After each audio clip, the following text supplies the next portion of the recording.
इस क्वेश्चन में देखो बच्चों क्या कहा गया है, वही ए बी सी इस के क्या है, अब की बार ए बी सी क्या है बच्चों, denote the outcome of three independent rolls, मतलब रोल मतलब उसको डाई को रोल करते हैं ना, तो उसको रोल करने से जो हमारे नंबर्स आएंगे उनको हमने ए बी सी नाम दिया गया है। बट अब की बार जो डाई है ना वो नॉर्मल डाई नहीं है सिक्स फेस वाला, वो कैसा डाई है बच्चों, टेट्राहेड्रल डाई है। टेट्राहेड्रल क्या होता है, ऐसा डाई होता है ना। टेट्राहेड्रल क्या होती है, जिसके फेसिस चार होते हैं और चारों के चारों फेसिस क्या होते हैं बच्चों, ट्रायंगल्स होती है ना, और जिसके चारों फेसिस इक्विलेटरल ट्रायंगल होते हैं उसको हम क्या बोलते हैं, टेट्रा रेगुलर टेट्राहेड्रल बोल देते हैं, ठीक है। ये है, तो इसके चार फेसिस होते हैं। कहने का मतलब ये होता है कि पहले जो नॉर्मल डाई होता है, नॉर्मल डाई के तो छह फेसिस होते हैं। नॉर्मल डाई में तो बच्चों जो स्क्वायर की शेप में, जो क्यूब की शेप में होता है, उसमें तो ये छह फेसिस होते हैं, है ना। और जो टेट्राहेड्रल डाई होता है ना बच्चों, बस इसमें फ़र्क ये है, इसमें चार केसेस होते हैं। उसमें हर एक नंबर को चूज करने की छह चॉइस होती थी, इसमें कितनी चॉइस है, बस चार चॉइस है, क्योंकि एक दो तीन चार, चार फेस होते हैं। हर फेस पे नंबर लिखा होता है, एक दो, इसके पीछे तीन लिखा हुआ है ना, नीचे चार लिखा हुआ है, ऐसे नंबर लिखे होते हैं। तो बस और कोई फर्क नहीं है, कंफ्यूज होने की बात नहीं है। चार फेसेस होते हैं, हर एक फेस पे क्या लिख रखा है, वन टू थ्री और फोर।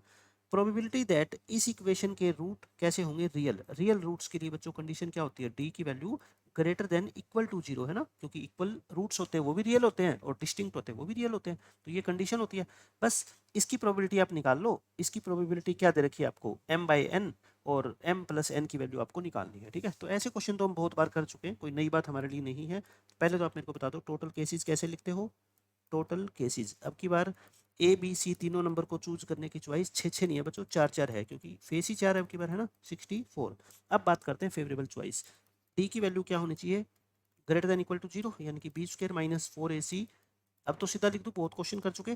फोर ए सी की वैल्यू क्या होनी चाहिए, less than equal to b square होनी चाहिए, है ना। फोर ए सी की value less than equal to b square. तो अब बी के ऊपर हम केस बनाएंगे। बी को क्या मान लो, अच्छा आपकी बार तो नंबर ही कितने हैं, चार है ना, तो केस छोटे, क्वेश्चन छोटा हो गया पहले से, आप बस ये आइडिया लगा लो, ठीक है।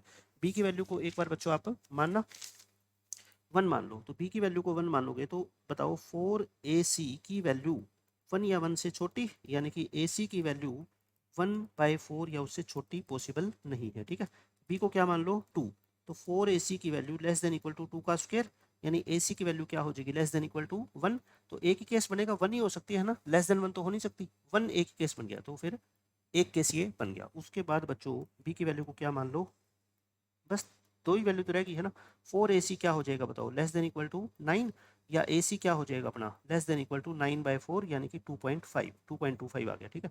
अब बताओ ए और सी क्या क्या हो सकता है, वन वन तो हो ही सकता है, पीछे वाले केस तो आएंगे, है ना।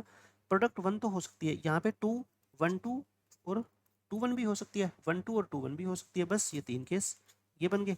अब बी की वैल्यू को क्या ले लो, फोर ले लो। Let B is equal to four, then four A C is less than equal to four का स्क्वायर, यानी कि ए सी की जो वैल्यू है ना बच्चों वो फोर या फोर से छोटी होगी, ठीक है। तो बताओ पीछे वाले केस तो हो ही जाएंगे, वन वन हो जाएगा, वन टू हो जाएगा, टू वन हो जाएगा, है ना, क्योंकि यहाँ टू तक तो प्रोडक्ट हमने ले ली। अब थ्री भी हो सकती है प्रोडक्ट, थ्री कब आएगी, जब वन थ्री और थ्री वन हो। अब फोर भी हो सकती है प्रोडक्ट, फोर कब आएगी, जब वन फोर फोर वन या टू टू। प्रोडक्ट फोर तभी हो सकती है वन फोर आए, फोर वन आए या टू टू। फाइव फाइव नहीं हो सकती, तो इसका मतलब ये वाले केस हो गए, कितने हो गए ये देख लो, ये कितने केस हो गए बच्चों, आठ केस हो गए, ठीक है। बस और तो हो ही नहीं सकती बी की वैल्यू, आठ ये केस हो गए। तो अपने फेवरेबल केसेज कितने आगे सारे काउंट कर लो पीछे से लग के, वन थ्री और एट, यानी कितने हो गए, 12। तो प्रोबेबिलिटी कितनी आ गई, 12/60, फोर फोर पे काट दो, फोर थ्री जा फोर सिक्सटीन जा, और ये प्रोबेबिलिटी क्या दे रखी है अपने को, m बाई एन। तो यानी कि m की वैल्यू कितनी आ गई बोलो, थ्री, और n की वैल्यू सिक्स। काटना जरूरी है ना, क्योंकि इनका GCD HCF कितना होना चाहिए, वन, यानी ये दोनों नंबर कैसे होने चाहिए, को प्राइम। तो अपना आंसर क्या है, m प्लस एन, 19, 19 इस क्वेश्चन का क्या है आंसर है। तो आसान क्वेश्चन था, दो क्वेश्चन पहले आपने कर लिए ना, तो ये तीसरा क्वेश्चन आपको बिल्कुल आसान लगेगा। नेक्स्ट क्वेश्चन देखो बच्चों, ये अच्छा क्वेश्चन है। इस क्वेश्चन में नई बात क्या है मैं आपको बताऊंगा। दो इंटीजर्स है x और y, उनको चूज किया जाता है with replacement, with replacement choose किया जाता है बच्चों इस सेट से, है ना। इस सेट में कितने एलिमेंट है, जीरो से लेकर 10 तक 11 है ना, एक से लेकर 10 तक होते हैं तो 10 होते हैं, जीरो और इंक्लूड है तो मतलब 11 एलिमेंट है।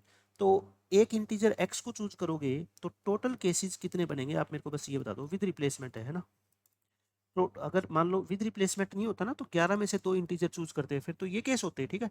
विद रिप्लेसमेंट है तो एक्स को चूज करने के लिए कितनी चॉइस है बोलो 11, वाई को चूज करने के लिए भी कितनी चॉइस है 11, क्योंकि एक्स को जो चूज करेंगे वो वापस इसी में डाल देंगे, फिर 11 में से चूज करेंगे, है ना, तो 121 आ जाएगा, बस ये बात है।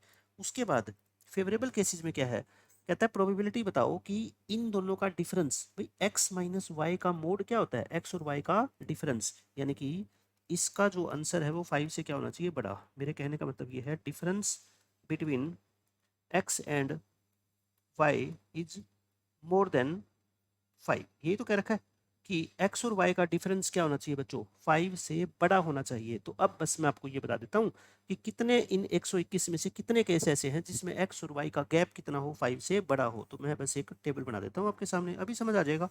यहाँ लिख देता हूँ एक्स और यहाँ लिख देता हूँ वाई। अब आप मेरे को बताओ एक्स को 0 ले सकता हूँ ना मैं, क्योंकि 0 भी चूज किया जा सकता है। अब एक्स को अगर आपने 0 ले लिया तो मुझे ये बताओ वाई को आप क्या ले सकते हो, वाई को क्या ऐसा लो कि उनका डिफरेंस जो है ना वो 5 से बड़ा रहे। मतलब आप दो फ्रेंड हो, आपके दोनों फ्रेंड्स के नंबर्स में, मार्क्स में, एक टेस्ट में मार्क्स में डिफरेंस जो है ना वो 5 से ज़्यादा का होना चाहिए। तो एक बच्चे के नंबर 0 आ गए तो दूसरे बच्चे के नंबर क्या 5 आ सकते हैं क्या, 5 नहीं आ सकते, क्योंकि 5 और 0 में तो 5 का गैप होता है। कम से कम कितने आने पड़ेंगे उसके नंबर, 6 आने पड़ेंगे, समझ गए। 6 आ सकते हैं, 7 आ सकते हैं, 8 भी आ सकते हैं, 9 भी आ सकते हैं और 10 भी आ सकते हैं। तो ये कितने केसेज हो गए बताओ, आप मानते हो क्या ये 5 केसेज हो गए। क्यों 5 केसेज कैसे, भाई 06 भी हो सकता है ना, 07 भी हो सकती है एक्स और वाई की वैल्यू, 08 भी हो सकती है, 09 भी हो सकती है, 010 भी हो सकती है, समझ रहे हो, ऐसे 5 केस बनाता हूँ मैं। ये है। अब x की वैल्यू को क्या ले लो 1। अब आप समझ गए कि मैं क्या करने वाला हूँ, x की वैल्यू 1 लोगे, भाई इसकी वैल्यू 1 बढ़ाओगे तो इसकी वैल्यू भी तो 1 बढ़नी चाहिए। अब ये 7 से स्टार्ट हो जाएगा, है ना, क्योंकि 7 और 1 में गैप कितने का होता है 6 का, तो कम से कम 5 होना चाहिए, 7 8 9 10। तो ये कितने केसेज हो गए बोलो, 4 केसेज हो गए। अब x की वैल्यू को एक और बढ़ा दो तो ये 7 की बजाय 8 से स्टार्ट होगा, 8 9 10, तो ये कितने केस हो गए बच्चों, 3 केसेज हो जाएंगे। x की वैल्यू को एक और बढ़ा दो तो ये कहाँ से स्टार्ट होगा बोलो 9, ये कितने से स्टार्ट, सॉरी मैंने 4 क्यों लिख दिया, x की वैल्यू को एक और बढ़ाना ना 3 होगा, ये 9 से स्टार्ट होगा, 9 या 10, यानी कि कितने केसेज हो गए, 2 केसेज। और अगर यहाँ 4 लिखूंगा तो 9 से की बजाय किससे स्टार्ट करना पड़ेगा 10, तो y सिर्फ 10 ही हो सकता है, मतलब ये कितना केस हो गया, सिर्फ एक ही केस हो गया। अब आप मेरे को बताओ ये टोटल कितने केस लिख रहे हैं, 5 और 4 9, 9 और 6 15, ये टोटल 15 केस हो गए। अब बच्चा गलती क्या कर देता है, बस 15/121 इसका आंसर दे देता है ना, लेकिन बाय चांस ये ऑप्शन में नहीं है, इसलिए इस क्वेश्चन में गलती होने का चांस कम है। आप ये बताओ x की वैल्यू 0 और y की वैल्यू 6, x की वैल्यू 0 y की वैल्यू 7 ली है, तो y की वैल्यू 0 और x की वैल्यू भी तो इंटरचेंज भी तो कर सकते हैं ना। तो फेवरेबल केसेस कितने हो जाएंगे आप समझो, फेवरेबल केसेस कितने होंगे बच्चों, 15 + 15 30। क्यों, क्योंकि ये वाले केस भी तो काउंट करोगे कि y को क्या और x को क्या, y को 0 लोगे तो x को भी तो 6 7 8 9 10, समझ गए आप मेरी बात। तो प्रोबेबिलिटी क्या होगी बताओ, 30/121। ठीक है, इस क्वेश्चन का आंसर 15/121 नहीं 30/121 आएगा। तो आई थिंक अब क्वेश्चन करवाने के बाद जब एक्सप्लेन मैं आपको कर दूंगा ना तो आपको सारी चीज़ें समझ आ जाएगी कि हाँ इस क्वेश्चन का मतलब यही था।